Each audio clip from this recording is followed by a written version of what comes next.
آپ انجینئر محمد علی مرزا سے مناظرے کے لیے کراچی سے جیلم جا پہنچے، وہاں ویڈیوز بنائیں، اپنی جیت کا خود اعلان کیا اور واپس کراچی آ گئے۔ مل گئی ذاتی انا کو آپ کو تسکین، مل گئی ہوگی یقیناً، اسلام کا جھنڈا یقیناً بلند ہو گیا ہوگا اور ہو گئی ہوگی یقیناً آپ کی مذہب کی خدمت۔ 100% ہوئی، اتنی زبردست خدمت ہوئی۔ ایک آدمی حضرت معاویہ کو برا بھلا کہہ رہا ہے، اسلاف کو برا بھلا کہہ رہا ہے، صحابہ تابعین کو برا بھلا کہہ رہا ہے، کسی بزرگ کو اس نے نہیں چھوڑا، اور پھر چیلنجز ایسے کر رہا ہے جس کو لوگ صحیح سمجھ رہے ہیں اور اسلاف سے بدگمان ہو رہے ہیں۔ رفع الیدین کے مسئلے پر وہ کہہ رہا ہے کہ اس میں کوئی صحیح حدیث سرے سے موجود ہی نہیں ہے۔ امام ترمذی نے عبداللہ بن مسعود والی حدیث کو ضعیف کہا ہے، اور میں چیلنج کرتا ہوں کوئی اس کو صحیح نہیں کر سکتا۔ تو جب ایک شخص اتنا کچھ غلط پھیلا رہا ہو، اور بڑا مسئلہ تو حضرت معاویہ کا ہے جن سے محبت ہمارے ایمان کا حصہ ہے، جن کی صداقت پر عدالت پر اجماع ہے امت کا، تو جب اتنی باتیں کر رہا ہو تو جواب تو بنتا ہے نا۔ ہم یہاں سے جواب دے رہے ہیں تو ادھورا کلپ چلا کے اس کا جواب ریکارڈ کروا دیا جاتا ہے، اور پھر خود چیلنج بھی کر رہا ہے۔ تو ایسے موقع پہ اگر میں نہیں جاؤں گا تو کیا نتیجہ کیا نکلے گا؟ لوگ اسلاف سے علماء سے بدگمان ہوں گے۔ تو ایسے موقع پہ اس کی دعوت پہ میں گیا ہوں، اس نے بار بار بلایا، وہ کلپ آپ نے دیکھے ہوں گے، اور میں گیا ہوں، اور بہت ہی تمیز سے جانے کے بعد ایسا نہیں کہ میں گھر جا کے کوئی میں نے چھاپا مار دیا اچانک، بلکہ میں نے ٹائم دیا کہ آپ 48 آورز میں پازیٹیو رسپانس ریکارڈ کروا دیں کہ میں بیٹھنے کے لیے تیار ہوں۔ بیٹھیں گے کب؟ ہم یہ آپس میں مل بیٹھ کے طے کریں گے، اور کن شرائط پہ بات ہوگی یہ بعد میں طے کریں گے۔ صرف آپ اس کو سیریس لیں کہ میں آ گیا۔ تو 48 گھنٹے میرا خیال ہے بہت ہوتے ہیں، اس کے بعد بھی کوئی رسپانس نہ کرے تو ہم نے تو اپنی جیت کا اعلان نہیں کیا۔ ہم نے تو کہا بھائی آپ دیکھ لیں 48 آورز ہیں، یہ جہلم ہے، اور نہیں آیا اس 48 گھنٹے میں، تو اب یہ تو عوام فیصلہ کرے گی کون جیتا کون ہارا۔ انجینئر صاحب کی اکیڈمی کھلتی ہے اتوار کو، آپ کو پتہ تھا جی، یہ، اور آپ گئے، میں تو اب لفظ چوری چھپے تو نہیں استعمال کرتا، اور وہاں ان سے بجائے اس کے کہ یہاں سے ٹیلی فون کرتے انجینئر صاحب کو کہ آپ بھی عالم ہیں، میں بھی مفتی ہوں، چلو آپ اسلام کا تبلیغ تو کر رہے ہیں، تو آئیں مل کر بیٹھ کر ہم ایک کمرے میں بیٹھ کر طے کر لیتے ہیں، کیونکہ اس طرح اسلام کی خدمت ہوگی اگر ہم کسی ایک متفقہ چیز پہ پہنچیں گے۔ آپ نے فون یا میسج کرنے کے بجائے چوک پر کھڑے ہوئے اور ایک ویڈیوز بنائی اور پھر اس کو پھینکا، اور پھر اس کے بعد واہ واہ ہوئی، جے کار ہوئی، اور پھر اس کے بعد آپ تشریف لے آئے۔ تو اب مجھے بتائیے کتنا فرق پڑا اسلام کو اس ساری اگر انجینئر صاحب بھی مجھے کال پہ کہتے ہیں نا کہ آپ جہلم آ جائیں اور ہمارے ساتھ بیٹھیں اور اس دن آ جائیں، اس ٹائم پہ آ جائیں، تو میں بھی کال پہ بات کر لیتا، ان سے SMS پہ بات کر لیتا۔ انہوں نے تو ببانگے دھول ایک ویڈیو ریکارڈ کروائی، اور ایک بار نہیں بار بار، کہ ان کے پاس قیامت تک کے لیے ٹائم ہے، جب چاہیں یہ آ جائیں اور میری کرامت ہوگی، یہ کبھی بھی نہیں آئیں گے۔ تو یہ ساری باتیں اگر وہ مجھ سے پرسنل کر رہے ہوتے تو میں پرسنل کرتا۔ جب ایک آن دا ریکارڈ ایک میڈیا پہ یوٹیوب چینل پہ ایک بات چل رہی ہے تو باقی ساری باتیں بھی چینل کے تھرو ہی ہوں گی، باقی ساری باتیں بھی یوٹیوب پہ ہوں گی۔ تو ایک آدمی اگر مجھ پہ الزام لگائے، فون پہ مجھے کہتا ہے آپ برے آدمی ہو، تو میں فون پہ ہی جواب دوں گا، لیکن اگر وہ یوٹیوب پہ کلپ بنا کے ریکارڈ کرا دیتا ہے تو پھر آپ بتائیں اخلاقیات کا تقاضا کیا ہے؟ تو ہم بھی یوٹیوب پہ ہی ریکارڈ کروائیں گے۔ سر اخلاقیات تو مجھ سے زیادہ آپ جانتے ہیں، میں نے تو اپنے دین کا سنا ہے کہ نبی صلی اللہ علیہ وسلم نے فرمایا کہ جو توڑے اس کے ساتھ جوڑو، جو برا کرے اس کے ساتھ اچھا کرو، اصل اخلاق یہ ہے، اور اخلاق بھاری ہے تمام اعمال میں سے۔ تو اگر حدیث کا تعلق ذاتیات سے، ہاں، لیکن میں ویسے آپ ٹھیک کہہ رہے ہیں، لیکن اگر انہوں نے نہیں کیا، میں مثال کے طور پہ انہوں نے نہیں کیا تو آپ کر لیتے، فون کر لیتے۔ نہیں، ہم نے تو پہلے ان سے رابطہ کیا جوڑ کے لیے، نادر علی کے ذریعے میں نے پیغام پہنچوایا کہ میں آپ کے پاس ویسے ہی ملاقات کے لیے حاضر ہونا چاہتا ہوں، یا آپ میرے پاس آ جائیں، میں آپ کو سیکیورٹی دوں گا اور ہم بیٹھ کے سموسے پکوڑے کھائیں گے، چائے پئیں گے، کوئی بحث بازی نہیں ہوگی۔ یہ نادر علی اس پر گواہ ہے۔ پہلے ہم نے جوڑ کی ہی کوشش کی ہے کہ بھائی بندی کے ساتھ بیٹھ کر مل بیٹھ کے مسئلے حل ہوں، لیکن سامنے سے جو رسپانس آیا وہ جوڑ والا نہیں آیا، وہاں سے یہ فائرنگ شروع ہوئی ہے۔ تو لا یحب اللہ الجہر بالسوء من القول الا من ظلم، نبی جوڑ کی بات کرتے تھے، لیکن بدر میں نبی نے ہی تلواریں بھی چلائی ہیں نا، احد میں، خندق میں، فتح مکہ میں۔ تو کون سا موقع جوڑ کا ہے اور کون سا موقع مقابلے کا ہے، یہ فیصلہ کرنا پڑتا ہے۔ تو ایسا نہیں ہے کہ ہر ایک کو ایک ہی لاٹھی سے ہانکا جائے۔ ہم نے پہلے پوری کوشش کی انجینئر علی مرزا سے جوڑ کی، اس میں نادر علی گواہ ہے، وہ میرے پاس آیا، میں آپ دونوں کی میٹنگ کروانا چاہتا ہوں، میں نے کہا 100 دفعہ۔ اس نے کہا لیکن کسی ٹاپک پہ بات نہیں ہوگی، صرف دوستی ہوگی۔ میں نے کہا میں 100% اس کے لیے تیار ہوں۔ جب یہ تمام کوششیں محبت سے بیٹھنے کی ناکام ہو گئیں اور ادھر سے ہی فائرنگ ہوتی رہی، وہ میری ذات پہ فائرنگ ہوتی کوئی بات نہیں، وہ فائرنگ کس پر ہو رہی ہے؟ بڑے بڑے علماء، صلحاء اور صحابہ پہ فائرنگ ہو رہی ہے، اور بندہ خاموش ہی نہیں ہو رہا اور پھر چیلنج بھی کر رہا ہے۔ تو میرا خیال ہے پھر اس کے بعد تو اتنا تو ہوتا ہے، ہم نے کون سا جا کے وہاں کوئی میزائل داغ کے آ گئے ہیں۔ تو آپ کے بڑے بھی ہیں، مفتی منیب بھی ہوں گے، مفتی منیب الرحمان، مفتی تقی عثمانی صاحب بھی ہوں گے۔ تو جب اسلام اتنا خطرے میں تھا انجینئر صاحب کے بقول آپ کے کہ وہ اتنے حملے کر رہے تھے، تو یہ بڑے کیوں نہیں بولے؟ دیکھیں، بڑے اپنے آپ کو اس کے لیول کا نہیں سمجھتے۔ یہ تو انجینئر صاحب نے خود اپنے آپ کو ایک بہت عظیم عالم اسلام کی شخصیت بنا کے پیش کر دیا ہے۔ مفتی تقی عثمانی صاحب تو بہت ہی ایک بڑے آدمی ہیں، عرب ائمہ حرمین ان کی عزت کرتے ہیں، قدر کرتے ہیں، ان کو دنیا میں بہت، پوری دنیا میں ان کی ٹریولنگ ہے۔ اور سعودی عرب میں جب علماء کی ایک کمیٹی تھی، درجنوں ملکوں کے علماء تھے اس میں، اس کے رئیس مفتی تقی عثمانی صاحب تھے، جس میں سعودیہ کے مفتیان کرام بھی تھے، حرم کے مفتی بھی تھے، مکہ کے، ان کے بھی رئیس مفتی تقی عثمانی صاحب رہے ہیں۔ تو اتنے بڑے لیول کا آدمی جا کے ایک ایسے شخص کو جو کسی یعنی مدرسے سے فارغ نہیں ہے، جس کو عربی کا عبارت کا ترجمہ تک کرنا نہ آتا ہو، تو وہ تو خود اس نے بنا دیا لیول۔ کہ میں بہت بڑا ہوں, تو مفتی تقی صاحب تھوڑی مانیں گے کہ آپ اس لیول کے ہو. اچھا آپ اتنا ہی کر لیتے جو وہ کہتے ہیں کہ پہلی بات تو یہ ہے کہ جب مفتی طارق مسعود کراچی سے جیل میں چلا جاتا ہے اور جاتا کس لیے کہ وہ بقول آپ کے کہ وہ اسلام کی ایک دوسری شکل پیش کر رہے ہیں جو ٹھیک نہیں ہے. تو مفتی تقی عثمانی صاحب کوئی ان کا کوئی وہ تو نہیں ہے نا امپورٹ ایکسپورٹ کا بزنس, مذہب کے ہیں نا. تو مفتی جب اسلام خطرے میں ہو اور اپنوں سے ہو تو کم از کم ان کو بولنا چاہیے تھا, مفتی منیب الرحمان سے بولنا چاہیے تھا. اور پھر انجینئر صاحب کو میں سن رہا تھا وہ کہہ رہے تھے کہ لکھوا کے ہی لے آؤ بڑوں سے, اپنے کسی بڑے سے لکھوا کے لے آؤ. تو بسم اللہ. دیکھیں مفتی تقی عثمانی صاحب میڈیا پہ نہیں ہے, وہ ایک حقیقی معنوں میں انہوں نے کہا تھا کہ جائیں, نہیں نہ انہوں نے مجھے روکا نہ انہوں نے مجھے کہا جانے کا. مفتی منیب الرحمان کا تو ان سے پوچھے نا, مفتی منیب الرحمان کی باتیں تو آپ مفتی منیب الرحمان سے پوچھیں. لیکن سنا ہے وہ انہوں نے مائنڈ کیا تھا کہ آپ کیوں گئے اس طرح مناظرہ کرنے. کس نے مائنڈ کیا تھا؟ مفتی منیب الرحمان صاحب. میرے علم میں نہیں. لیکن آپ کیوں نہیں, اتنا بڑا آپ کا چیلنج ہے کہ آپ نے اتنی اسلام کی خدمت کرنی ہے, لکھوا مفتی تقی عثمانی صاحب کے پاس جائیں. وہ کیا یہ کون سا کسی سے مناظرے کے لیے شرط ہے؟ آپ دلیل سے بات کریں, اگر وہ صحیح ہے تو مفتی تقی صاحب لکھ کے دیں یا نہیں لکھ کے دیں. یعنی انجینئر علی مرزا کو چاہیے تھا بیٹھ جاتا, فیس ٹو فیس دلائل سے بات ہو جاتی. کیا ہم انجینئر علی مرزا کو جو لوگ سن رہے ہیں تو کیا کسی بڑی شخصیت نے لکھ کے دیا کہ ان کو سنا کرو؟ وہ کہتا ہے میں بابوں کو نہیں مانتا, دلیل سے بات کرو قرآن و سنت سے. تو ہم بھی جا کے قرآن و سنت سے بات کرتے ہیں, اس کے پاس جواب ہوتا, وہ جواب دے دیتا کہ بھائی یہ دلیل غلط ہے.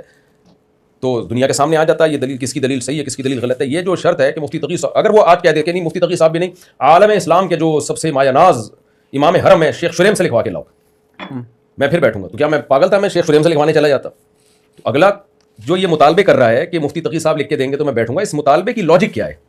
مطلب یہ ان کا کہنا میں نے سنا, پوچھا بھی, وہ کہتے ہیں کہ آج مفتی طارق مسعود صاحب آ جاتے ہیں, میں ان کے ساتھ بیٹھتا ہوں, کل مفتی زید آ جاتا ہے, پرسوں مفتی بکر آ جاتا ہے, تو میں مناظرہ ہی کرتا رہوں گا. ایک جو ان کا سب سے بڑا ہے وہ کہے کہ یہ ہماری طرف سے, یہ میرے آنے سے پہلے کہہ دیتا نا, مجھے تو بلا رہا تھا کہ ٹائم قیامت تک کہ آ جاؤ آ جاؤ آ جاؤ. اس وقت اس نے یہ نہیں کہا اور کہہ رہی کبھی بھی نہیں آئیں گے. یہ تو آنے کے بعد کے افلاطونیاں اور بکراتیاں ہیں کہ فلاں لکھ کے دے گا فلاں.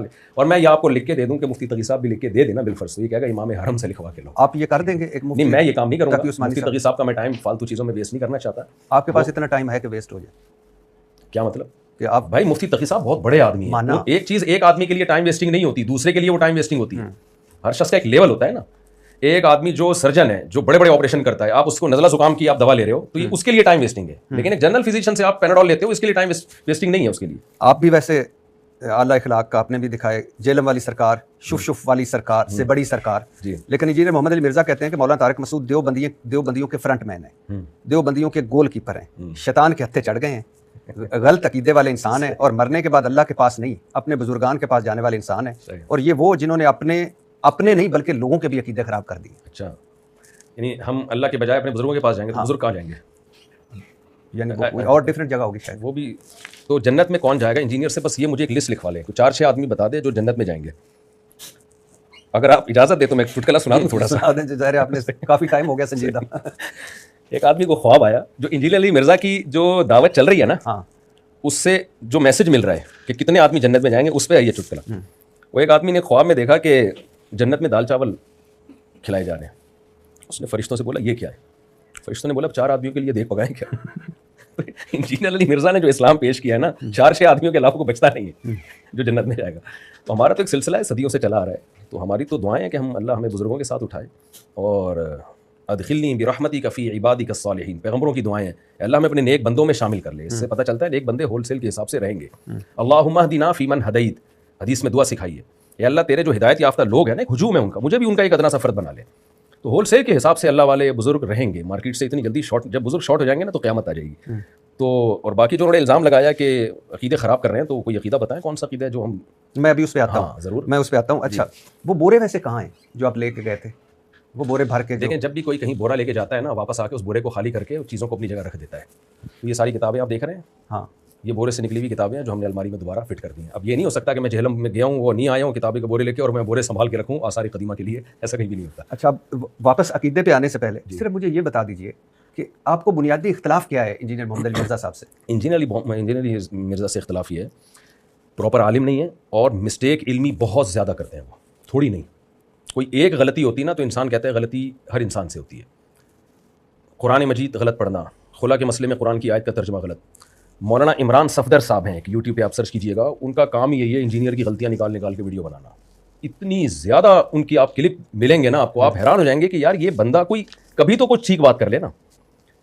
تو کوئی ایک چیز نہیں ہے جس کو ہم کہیں, اتنے چیلنجز بڑے بڑے چیلنجز دو تین جو یہ مثالیں دیں، رفع الیدین پر چیلنج، اور یہ حدیث 2812 کا کسی کے پاس کوئی جواب نہیں ہے. اشرف علی تھانوی نے اپنے نام کا کلمہ پڑھایا. یہ میں آگے کرنے تو یہ سارے چیلنجز کا جب آپ کو جواب دیا جاتا ہے تو آپ جواب کیوں پی جاتے ہو؟ اور ایسے بہت ساری چیزیں ہیں. تو اور یہ بڑے لیول کی چیزیں ہیں نا، یعنی کوئی ہلکی چیزیں نہیں ہیں. چلو رفع الیدین ایک اختلافی مسئلہ ہے، ٹھیک ہے، ہم اس کو اختلافی مانتے ہیں اور اتنا بڑا مسئلہ نہیں ہے، لیکن آپ نے تو اس کو بھی بہت بڑا بنایا ہے. آپ نے تو اتنے کلپ ہیں آپ کے کہ یہ حنفی لوگ اندھی تقلید میں، ابو حنیفہ کی تقلید میں نبی کی بات کو چھوڑ دیتے ہیں. بھائی آپ کو جب دلائل دیے جا رہے ہیں تو آپ اس کا دلائل کا جواب کیوں نہیں دیتے؟ اور جب ہم اس پہ بحث کے لیے بیٹھتے ہیں یا بات کرتے ہیں تو آپ کے تو یہ اختلافی مسئلہ ہے. تو پھر آپ نے چھیڑا کیوں اتنی کانفیڈنٹلی؟ اس کو اتنا بڑا ایشو بنا کے کیوں پیش کیا امت کے سامنے؟ آپ نہ چھیڑتے اس کو. خواتین مردوں کی نماز کا فرق ہے، اس کے بارے میں اتنے بڑے بڑے دعوے، جب بھی جواب دیا جاتا ہے تو جواب وہ جو ہے وہ غائب ہو جاتا ہے. تو میں نہیں سمجھتا کہ یہ کوئی سمجھدار عالم تو دور کی بات، کوئی سمجھدار انسان کا بھی یہ طریقہ کار نہیں ہوتا. آپ کا مطلب ہے کہ انجینئر محمد علی مرزا صاحب سمجھدار انسان نہیں؟ بالکل نہیں. پہلے میں سمجھتا تھا بہت سمجھدار ہے. اچھا، چند کلپ دیکھے تھے، اب اس کے بعد تو مجھے لگتا ہے کہ مینٹلی کوئی مسئلہ ہے، دماغی مسئلہ ہے. محمد علی مرزا صاحب جی جو دعویٰ کرتے ہیں کہ وہ کتابوں سے بکش نالج ہے، دعویٰ کرنے پر گورنمنٹ کی طرف سے کوئی پابندی نہیں ہے. جو کتابیں ان کے سامنے رکھی ہوتی ہیں نا، انہی کتابوں کے خلاف بہت دفعہ بیان ہوتا ہے. بہت دفعہ میرا دل چاہ میں جا کے بولوں کہ یہ جو آپ بات کر رہے ہو یہ اس کتاب کے ہی خلاف ہے جو آپ کے سامنے رکھی ہوئی ہے. اچھا، میں ان کا میں نے پورا آپ کے پاس آنے سے پہلے ان کا ایک پورا لیکچر سنا ہے جس میں انہوں نے 5 چیزیں آپ کے سامنے رکھی، اور آج اچھی بات ہے آپ ان پہ کلیریفائی کریں گے کیونکہ یہ ظاہر ہے مفتی ہیں آپ اس بہتر آدمی ہیں. تو لیکن اس سے آنے سے پہلے میں ایک ضرور کہنا چاہوں گا کہ جس طرح آپ جہلم گئے، مثال کے طور پہ آپ نے ویڈیو بنائی، اس کے بعد یا ان کو پتہ ہوتا یا آپ پتہ چل جاتا، تناؤ ہوتا، لوگ نکل آتے، کوئی مذہبی آگ لگ جاتی، پاسبل تھا نا جی. تو آپ بھی مفتی ہیں ماشاءاللہ، آپ کے بھی فالوورز ہیں، وہ بھی انجینئر محمد علی مرزا صاحب کے بھی فالوورز ہیں، تو کتنا نقصان ہو جاتا. تو اب آپ آن لائن کر لیتے سارا. بہترین بات کی آپ نے. اس کے 2 جواب ہیں. پہلا جواب یہ کہ پھر ان کو بلانا ہی نہیں چاہیے تھا. یہ چیز پہلے سوچنی چاہیے تھی کہ جب ایک بندہ جہلم آئے گا، اور وہ اسی وجہ سے مجھے بلا رہے تھے انجینئر صاحب، تو ان کا خیال یہ تھا یہ نہیں آئے گا. ان کو پتا ہوتا نا آئے گا تو کبھی نہیں بلانا تھا انہوں نے. تو یہ چیز انجینئر صاحب کو سوچنی چاہیے تھی کہ ایک بندہ آ رہا ہے اور تو یہ بھی ہو سکتا ہے وہ بھی ہو سکتا ہے، تو پھر بلایا کیوں؟ یہ سوال ان سے ہے. دوسری بات یہ ہے کہ میں نے جو رات کو کلپ ریکارڈ کروایا نا، اس کا مقصد ہی یہی تھا کہ کوئی ہجوم نہ ہو، کوئی مارا ماری نہ ہو، کوئی تھرڈ پارٹی فائدہ اٹھا کے بدامنی کی کوشش نہ کرے.